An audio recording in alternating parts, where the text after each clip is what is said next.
नमस्कार। एक बड़ी खबर राजनीति के गलियारे से, आम आदमी पार्टी से जुड़ी हुई, राज्यसभा से जुड़ी हुई, उच्च सदन से जुड़ी हुई, और वो आपको ज़रूर जाननी चाहिए। राज्यसभा के सभापति सीपी राधाकृष्णन, उन्होंने आम आदमी पार्टी एएपी इसके जो 7 सांसद हैं उनके भारतीय जनता पार्टी में बीजेपी में विलय को सोमवार को आधिकारिक तौर पर स्वीकार कर लिया। खबर अबर में चलते रहना, आधिकारिक तौर पर स्वीकार कर लेना, ये थोड़ा सा इसमें अलग अलग है। और अब उच्च सदन में अरविंद केजरीवाल की जो आम आदमी पार्टी है उसके सदस्यों की संख्या 10 से घटकर हो जाती है 3। उच्च सदन में संख्या का घटना, आप इससे समझ लीजिए कि सबसे महत्वपूर्ण सदन अगर कोई है भारतीय राजनीति में, संसदीय प्रक्रिया में, तो वो उच्च सदन है। तो वहाँ 10 से घटकर 3 हो गई आम आदमी पार्टी की। इसके अलावा राज्यसभा में बीजेपी के सदस्यों की संख्या बढ़कर हो जाती है 113। इससे पहले आपने सुना होगा कि राज्यसभा जब भी बिल पेश करने की बात आती है, जब भी इस तरह के जो टेक्निकल इश्यूज होते हैं, तो राज्यसभा में मजबूत स्थिति का जिक्र होता है। तो एक तरह से बीजेपी की स्थिति मजबूत हुई, सदस्यों की संख्या बढ़कर अब 113 हो गई है। विस्तार से जान लीजिए। राज्यसभा के जो चेयरमैन सीपी राधाकृष्णन, उन्होंने आम आदमी पार्टी के 7 बागी सांसदों के भारतीय जनता पार्टी यानी बीजेपी में विलय को मंजूरी दे दी है। और इसके बाद जो सत्ताधारी पार्टी है बीजेपी, उसकी उच्च सदन में संख्या बढ़ गई है। सूत्रों के हवाले से खबर है कि राज्यसभा के सभापति ने 27 अप्रैल को आम आदमी पार्टी के जो 7 सांसद हैं जो बागी हो गए थे, अचानक से बागी हुए थे, पूरा घटनाक्रम आपने देखा, अचानक से तो नहीं हुआ था, उसके पीछे की पटकथा बहुत लंबी है, उसको लेकर हमने वीडियो बनाए हैं। और घटनाक्रम थोड़ा सा हैरान करने वाला था, अचानक से आना और सीधे प्रेस कॉन्फ्रेंस में बैठ जाना। खैर, उस पर बहुत बात हो चुकी है। तो 7 सांसदों का जो बीजेपी में विलय है उसे स्वीकार कर लिया गया, ऑफिशियल अब ये हो गया है। आम आदमी पार्टी के सांसदों के विलय को राज्यसभा के सभापति ने स्वीकार किया। सदन में भारतीय जनता पार्टी के सदस्यों की संख्या बढ़कर हो जाती है 113। दिल्ली के पूर्व सीएम अरविंद केजरीवाल की अगुवाई वाली आम आदमी पार्टी के सदस्यों की संख्या घटकर 10 से 3 रह जाती है। राज्यसभा की वेबसाइट पर अब ये 7 सांसद बीजेपी के सदस्यों की लिस्ट में दिखाए गए हैं। राघव चड्ढा, भारतीय जनता पार्टी। ठीक।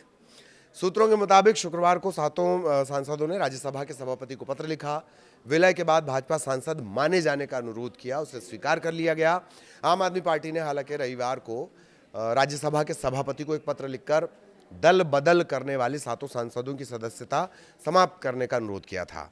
एक साथ 7 सांसदों ने केजरीवाल का साथ छोड़ा, ये घटनाक्रम आप जानते ही हैं।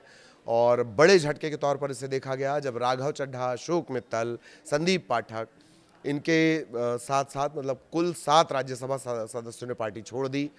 चड्ढा ने यह भी कहा कि वो सभी बीजेपी में शामिल हो गए। उन्होंने दावा किया कि अरविंद केजरीवाल के नेतृत्व वाली पार्टी अपने सिद्धांतों, मूल्यों, नैतिकता से भटक गई है। कोई भी नेता इस तरह के भारी शब्दों का इस्तेमाल करता है जब वो इस पार्टी से उस पार्टी में जाता है। 7 सांसदों के समूह में हरभजन सिंह भी हैं, राजेंद्र गुप्ता भी हैं, विक्रम साहनी भी हैं, स्वाति मालीवाल भी हैं, जो लंबे अरसे से अरविंद केजरीवाल के खिलाफ जिन्होंने मोर्चा खोल रखा था। अब वो ऑफिशियली स्वाति मालीवाल बीजेपी हो गई हैं।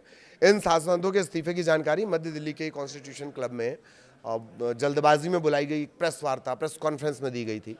और जैसा कि मैंने आपको शुरुआत में कहा कि कई लोग भौचक भी रह गए थे, हैरान भी रह गए थे। इसके बाद आम आदमी पार्टी के प्रमुख केजरीवाल ने आरोप लगाया कि भारतीय जनता पार्टी ने पंजाब की जनता के साथ विश्वासघात, धोखा किया है। जबकि राज्य के मुख्यमंत्री भगवंत मान ने पार्टी छोड़ने वाले 7 सांसदों को गद्दार करार दिया।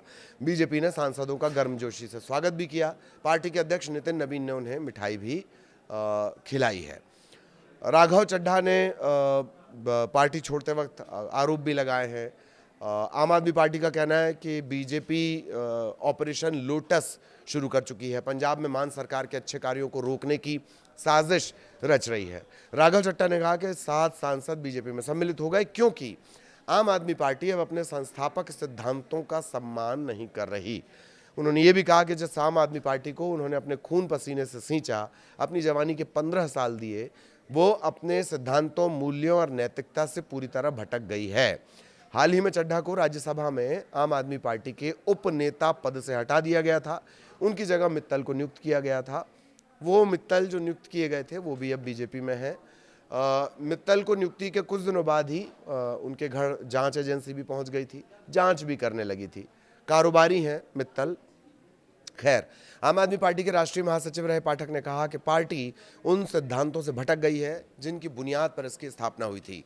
7 सांसदों में चड्ढा, पाठक, मित्तल, राजेंद्र गुप्ता, विक्रम साहनी, हरभजन सिंह और ये 6 सांसद हो गए और ये पंजाब से आते हैं और जो स्वाति मालीवाल हैं वो दिल्ली से हैं। तो आपके 3 राज्यसभा सदस्यों ने अभी भी वो पार्टी में ही है, मतलब उसमें संजय सिंह है, एनडी गुप्ता हैं, बलवीर सिंह सीचेवाल है। कब तक रहेंगे सियासत में कुछ भी नहीं कहा जा सकता। पंजाब चुनाव से पहले आम आदमी पार्टी में ये हड़कंप जैसी स्थिति मच गई है। सूत्रों का कहना ये कि आप सांसदों ने ये कदम अगले साल पंजाब में होने वाले विधानसभा चुनाव से पहले पार्टी को अस्थिर करने के उद्देश्य से उठाया है। एक और ख़ास बात कि पंजाब में टिकट वितरण में बड़ी खासी भूमिका इन तमाम लोगों, इनमें से ज़्यादातर लोगों की रही है जिन्होंने पार्टी छोड़ दी है। पार्टी के अंदरूनी सूत्रों का कहना है कि प्रवर्तन निदेशालय यानी ईडी, केंद्रीय जांच ब्यूरो यानी सीबीआई, ऐसी सेंट्रल एजेंसियों की कार्रवाई के डर ने संभवतः पंजाब के कुछ कारोबारी सांसदों के फैसले को प्रभावित करने में भूमिका निभाई है, जबकि बाकी के जो सांसद हैं वो अपनी पार्टी में घटती राजनीतिक भूमिका, कद जो होता है उससे नाखुश थे। पाठक की ये बात हो रही है। ईडी ने 15 अप्रैल को विदेशी अंशदान अधिनियम फेमा के तहत जांच की। पंजाब के आम आदमी पार्टी के राज्यसभा सदस्य अशोक मित्तल, उनसे जुड़े ठिकानों पर छापे की कार्रवाई की। उन्होंने कहा कि राष्ट्रीय महासचिव रहे पाठक खुद को दरकिनार महसूस कर रहे थे क्योंकि पार्टी में उनकी भूमिका दिन प्रतिदिन कम हो रही थी, कुछ ही मामलों में सीमित रह गई थी। हालांकि कई चुनाव जिताने में पाठक की बड़ी भूमिका रही है। छत्तीसगढ़ से आते हैं पाठक, उनका ताल्लुक छत्तीसगढ़ से है। साल 2024 में आबकारी नीति मामले में केजरीवाल की गिरफ्तारी के बाद चड्ढा से भी प्रमुख दायित्व छीन लिए गए थे। बड़ा विवाद तब हुआ जब उन्हें राज्यसभा में पार्टी के उपनेता पद से हटा दिया गया। अब मालीवाल क्या कह रही वो भी सुन लीजिए। मालीवाल ने आरोप लगाया कि केजरीवाल ने कदाचार में शामिल व्यक्तियों को संरक्षण दिया है। कुल जमा ये है, बड़ा अपडेट ये है कि अब ऑफिशियली सभी बीजेपी सांसद बन चुके हैं, मतलब बीजेपी के नेता बन चुके हैं। और ये सबसे बड़ा अपडेट था। किसने क्या कहा, ये सिलसिला अभी लंबा चलेगा, पंजाब चुनाव तक चलेगा और हो सकता है पंजाब चुनाव के बाद भी ये सिलसिला चले, तो वो भी अपडेट आप तक पहुंचाएंगे। नमस्कार। पिछले 3 दिनों से आप सबके बहुत मैसेजेस आ रहे हैं। आप में से ज्यादातर लोग मुझे बेस्ट विशेस दे रहे हैं, कंग्रेचुलेट कर रहे हैं, और कुछ लोग मेरे इस फैसले के पीछे क्या रीजंस हैं वो जानना चाहते हैं। तो आज ये वीडियो उनके लिए और उन लोगों के लिए भी जिन लोगों ने शायद मेरी प्रेस कॉन्फ्रेंस नहीं देखी। दोस्तों, पॉलिटिक्स में आने से पहले मैं एक प्रैक्टिसिंग चार्टर्ड अकाउंटेंट था। मेरे सामने एक बेहतरीन करियर था, लेकिन मैं उस करियर को छोड़कर पॉलिटिक्स में आया। अपने करियर को बनाने के लिए पॉलिटिक्स में नहीं आया और एक पॉलिटिकल पार्टी का फाउंडिंग मेंबर बना, जिस पार्टी को मैंने अपने प्राइम यूथ के 15 साल दिए, अपने खून पसीने से, बहुत मेहनत से इस पार्टी को सींचा। लेकिन आज ये पार्टी वो पुरानी वाली पार्टी नहीं रही। इस पार्टी में आज एक टॉक्सिक वर्क एनवायरनमेंट है।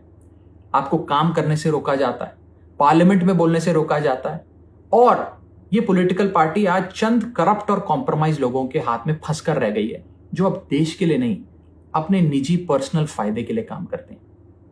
पिछले कुछ सालों से मैं ये फील कर रहा था that perhaps I am the right man but in the wrong party. और इसी के चलते मेरे सामने सिर्फ 3 ऑप्शंस थे। पहला ऑप्शन कि मैं पॉलिटिक्स ही छोड़ दूं, दूसरा ऑप्शन कि मैं इसी पार्टी में रहूं और चीजें ठीक करने की कोशिश करूं, जो कि हुआ नहीं, और तीसरा ऑप्शन कि मैं अपनी एनर्जी और एक्सपीरियंस लेकर पॉजिटिव पॉलिटिक्स करूं, एक और प्लेटफॉर्म के साथ, एक और पॉलिटिकल पार्टी के साथ जुड़कर सकारात्मक राजनीति करूं। इसीलिए मैंने अकेले ने नहीं, मेरे साथ 1 नहीं, 2 नहीं, 3 नहीं, 4 नहीं, 5 नहीं, 6 और सांसदों ने, यानी कि कुल 7 MPs ने यह फैसला लिया कि हम अपनी इस पॉलिटिकल पार्टी से रिश्ता तोड़ते हैं। एक आदमी गलत हो सकता है, 2 आदमी गलत हो सकते हैं, लेकिन 7 लोग गलत नहीं हो सकते। और वो अनगिनत लोग जो एजुकेटेड एरुडाइट लोग थे, जो इस पॉलिटिकल पार्टी के सपने के साथ जुड़े थे, वो तमाम लोग जो इस पार्टी को छोड़ के चले गए, क्या वो सारे गलत हो सकते हैं? आप ऐसे समझिए, आप में से जितने ऑफिस गोइंग लोग हैं, यदि आपका वर्क प्लेस एक टॉक्सिक प्लेस बन जाए, उसका एनवायरनमेंट टॉक्सिक हो जाए, तो आप कितना काम कर पाएंगे? क्या आप वहां काम कर पाएंगे? अगर आपको वहां काम करने से रोका जाए, आपकी मेहनत को दबाया जाए, आपको चुप कराया जाए, तो आप क्या करेंगे?